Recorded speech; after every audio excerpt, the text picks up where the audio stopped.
زي ما في أشياء وأحداث ومشاعر أنت مدين لها بالشكر، على رأسها أحزانك.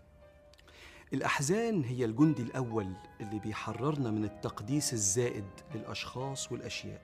أحد مشايخنا مر بضائقة فسألته: اتعلمت إيه يا مولانا؟ قال لي: اتعلمت إن مفيش حاجة باقية. وعلى فكرة ده درس غالي جدا، لأن التشبث الشديد بتفاصيل الدنيا هو أحد أسرار الاضطراب. كل ما تقتني حاجة فرحة عارمة، وكل ما تفقد أي شيء حسرة شديدة. ليه كده؟ ليه الواحد يبقى زي الطفل اللي حتة الحلوى تفرحه قوي قوي، ولو انتزعت منه يبكي بحرقة؟ دي طفولة فقد للنضج.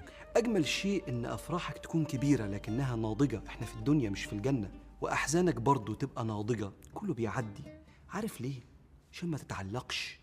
تأتي الأحزان حتى لا تتعلق التعلق الكامل إلا بالباقي سبحانه وتعالى.